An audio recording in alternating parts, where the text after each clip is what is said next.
काय साहेब, हे अशा प्रकारचे मी वारंवार हे बोलतो की सर्व जे असं भगवा चोला घालून आम्ही स्वामी आहे, आम्ही महाराज आहे, हे अशा प्रकारचे वक्तव्य करणे म्हणजे खूप निंदनीय आहे.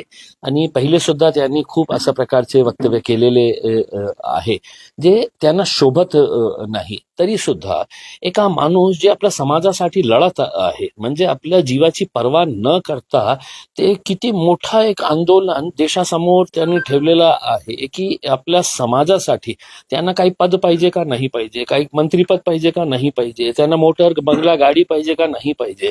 इतका सामान्य असा एका छोट्याशा गावामध्ये राहणारा माणूस फक्त या कारणाने हे आंदोलन उभा केला की तुम्हाला समाजाला न्याय मिळाला पाहिजे. आणि त्याला तुम्ही म्हणता की तो राक्षस आहे.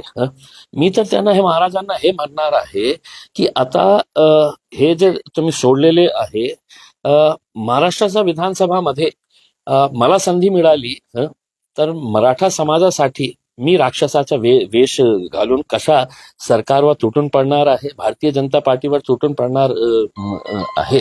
म्हणजे एक खूप दुर्दैवी गोष्ट मला असं वाटतं की ज्या प्रकारे त्यांनी जे वक्तव्य केलेले आहे आणि त्याची निंदाच करायला पाहिजे. मग त्याचा दोष काय आहे, त्यांनी हे सांगायला पाहिजे. हे काय आहे की जे मुद्दा आला हिंदुत्व को तोडने के लिए निकला, कसला हिंदुत्व?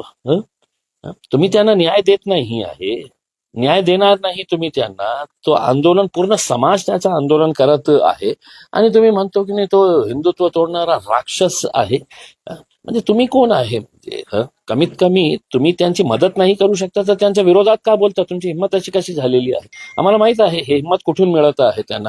ते डायरेक्टली त्यांना भारतीय जनता पार्टी आहे आपल्या पाठीमागे, आपण काहीही बोललो तरी चालेल, आपल्याला कोणी हात लावणार नाही, आपल्याला कोणी काही करू शकत नाही. म्हणून अशा प्रकारचे हे लोक वारंवार अशा प्रकारचे वक्तव्य करतात.